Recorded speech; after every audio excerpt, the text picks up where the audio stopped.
They said silence was a virtue. But in the courtroom that day, silence was a weapon sharpened by injustice and wielded against a man who had already given everything.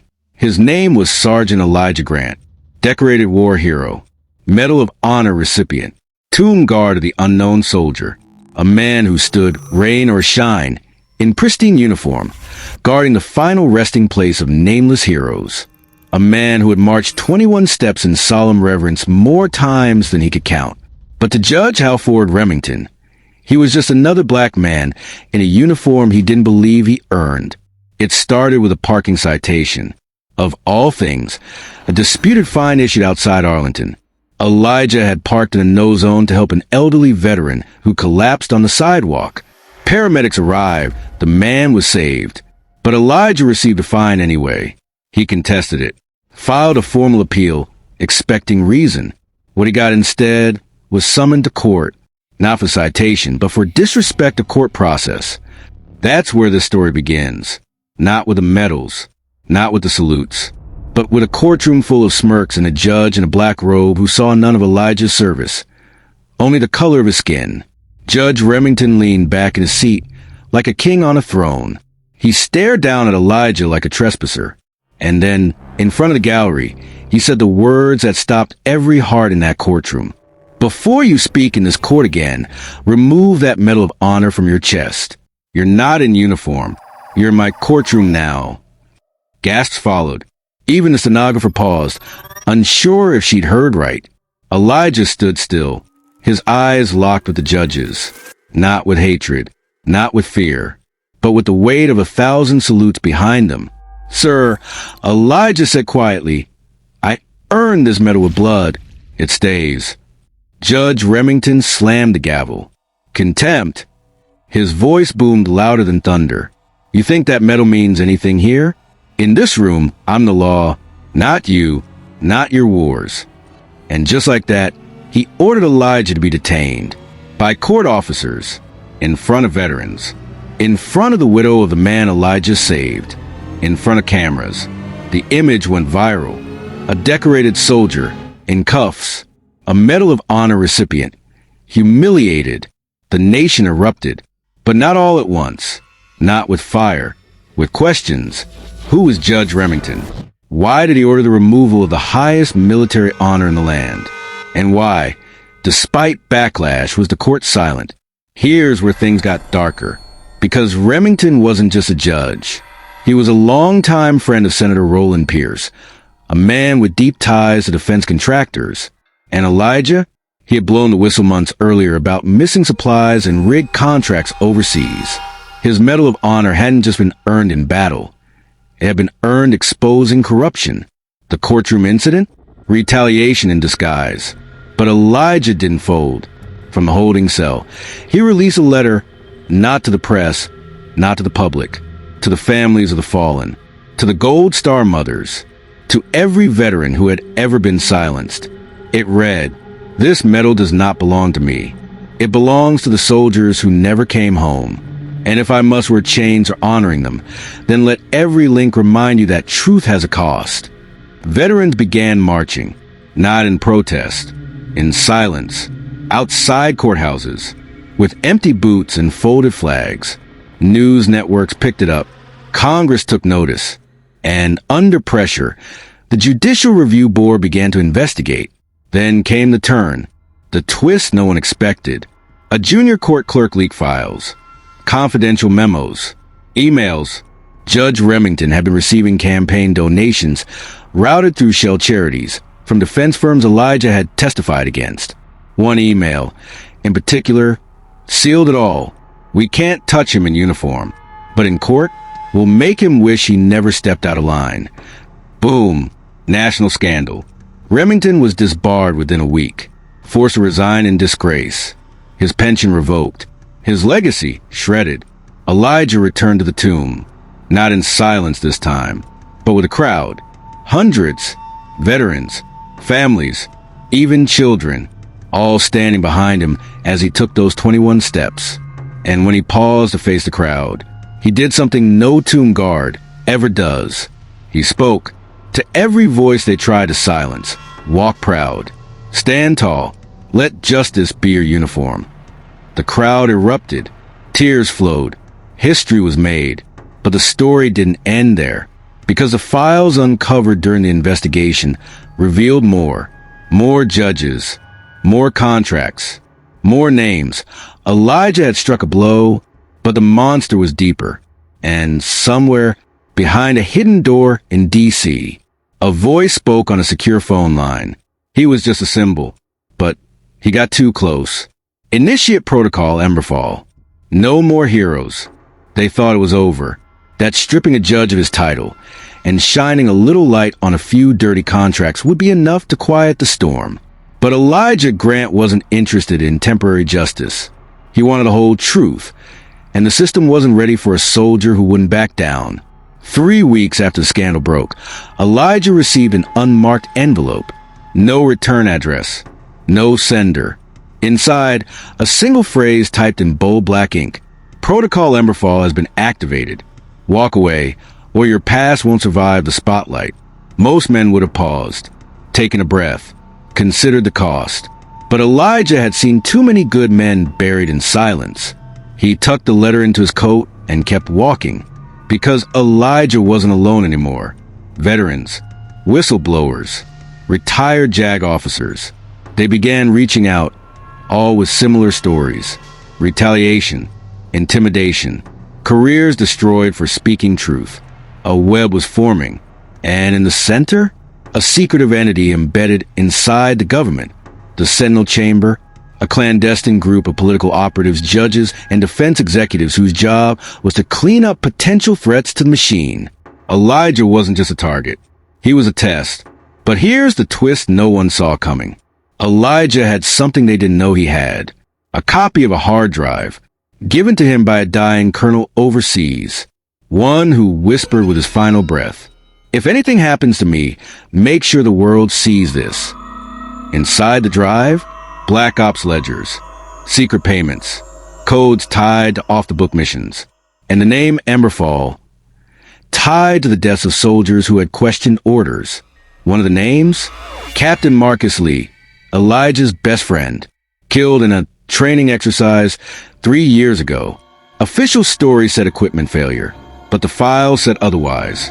Marcus had been investigating the same supply corruption Elijah later exposed. He had gotten too close. And now Elijah knew Marcus hadn't died in vain. He'd been silenced. And now Elijah carried his voice forward. He leaked the files, not to the press, to a group of young, relentless digital activists known as the Hollow Light. They decrypted the documents and published the first of many, the Emberfall Papers, Part 1. The fallout was immediate. Arrests, resignations, denials. But the fire had been lit. One night, while walking back to his car after Veterans Town Hall, Elijah noticed a black SUV parked across the street, engine running, windows tinted. He kept walking. No fear, because fear is a luxury soldiers bury long before medals ever touch their chests. Then, 2 steps from his car, a voice behind him. "Mr. Grant, you need to come with us." They didn't flash badges, didn't give names, just hands on shoulders and cold metal against his back. But before they could shove him into the vehicle, headlights flashed behind them. Another car screeched to a halt. Doors burst open. Out came 3 veterans, one in a wheelchair, one blind, one carrying a flag. They surrounded Elijah, said nothing, just stared down the suits like lions surrounding their own. The SUV sped off. No shots fired. No threats made. Just silence. But it was enough. Elijah knew they weren't just watching. They were acting. The next morning, a fire gutted Elijah's apartment. He wasn't home. He was at Arlington, laying a wreath. But inside the ashes, the last photo he had of Marcus Lee. Burned, charred, gone. That was the final spark. Elijah called a press conference. Not in a newsroom, not in a building, but on the steps of the Lincoln Memorial, with veterans behind him, families in front, and cameras rolling. He held up Marcus's dog tags and said, "You can burn my home. You can erase my files. but you will not erase the men who died for this country. The truth doesn't live in hard drives. It lives in the hearts of the people, and it's marching now. That night, the Hollow Light released Emberfall Part 2. It exposed active operations, manipulated court cases, connections to high-ranking officials, and an encrypted name that made the intelligence community freeze. Director Othello, the rumored head of the Sentinel Chamber. But here's the catch. Nobody knew who he was. No face, no confirmed identity, until a grainy surveillance image surfaced. A meeting in Prague for men in suits, one in uniform, and standing next to Director Othello, the very senator Elijah had testified against years ago, Senator Roland Pierce. A week later, Pierce announced he was stepping down for health reasons. But no one believed that. And as for Elijah, he didn't stop. He formed the March of Truth, a coalition of veterans and civilians demanding full exposure of the Sentinel Chamber. Rallies grew, media shifted, the tide was turning. But then, just when it felt like justice might finally be within reach, Elijah received a text. Blocked number. Just 5 words. We have your niece. Stop. His hands trembled. His heart didn't, because now it was personal. He looked up, eyes narrowed, voice steady. You came after my honor. I stood my ground. You came after my truth. I lit the fire. But now, you came for my blood, and I'm coming for yours. There's a line you don't cross. For Elijah Grant, that line was family. They came for his reputation. He stayed calm. They burned down his home. He stood taller. But when they took his niece, the girl he raised like a daughter after her parents died overseas, that was war. Her name was Ava, 17, bright-eyed, full of fire, always asking about the soldiers in the pictures on Elijah's wall. She called him Uncle E, but he was her rock, her protector, and now she was gone.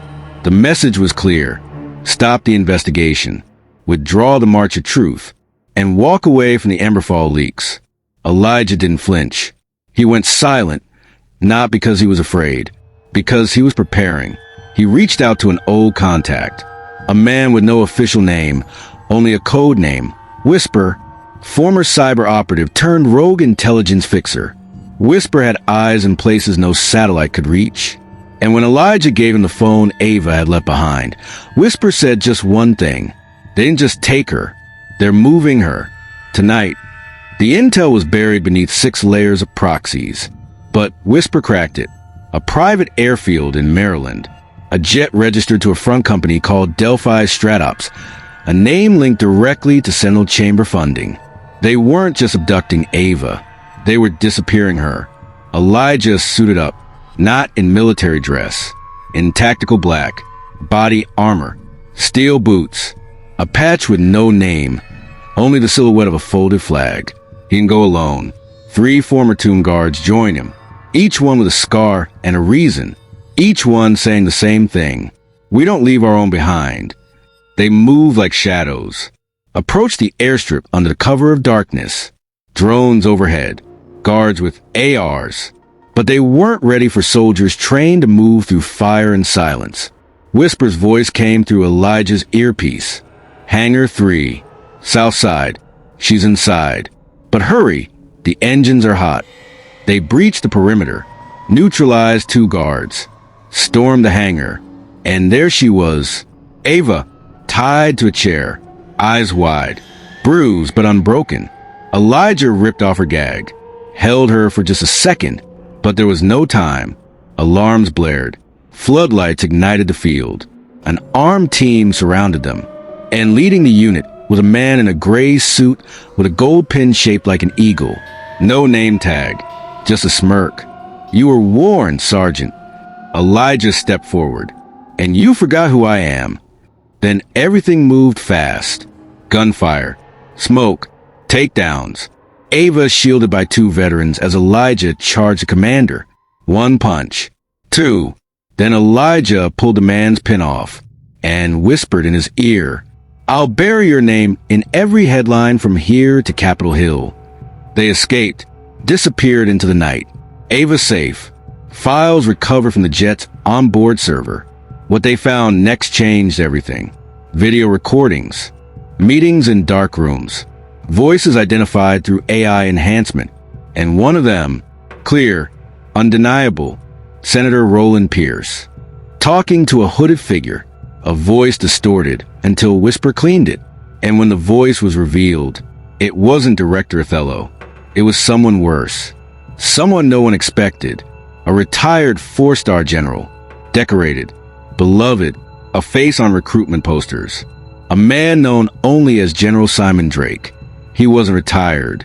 He was the architect of Emberfall, the head of the Sentinel Chamber, and he had been planning a full digital purge to erase every whistleblower, leak, and record linked to the program, to reset the narrative, and it would begin in 72 hours. That gave Elijah 3 days. 3 days to stop the digital reset and expose Drake. 3 days to gather allies. 3 days to bring the truth to the Senate floor, or risk seeing everything buried again. The March of Truth launched an emergency broadcast. Ava stood beside Elijah, her voice strong. They tried to take me because they thought he would run, but he didn't. And now we're coming for all of you. That broadcast reached over 12 million views in 24 hours. Veterans formed human chains around Capitol buildings. The media couldn't look away. Whistleblowers flooded the airwaves. But behind it all, Drake moved silently. He had one last option. A fail-safe buried deep in the national security system. Operation Glass Veil. A kill switch. Not for machines. For people. Elijah had seen too many switches pulled. Too many heroes erased. So he made his own plan. He wasn't going to wait for Congress. He was going straight to the floor himself. And not as a witness, but as the voice of a nation too long ignored. As the day neared, Elijah stood in front of a mirror, put his uniform back on, Medal of Honor in place, straightened his cuffs, looked himself in the eye. Let's finish this. If you believe truth is worth fighting for, if you believe a soldier's silence should never be the cost of their honor, then stand with Elijah. Like, share, and subscribe so this story keeps marching.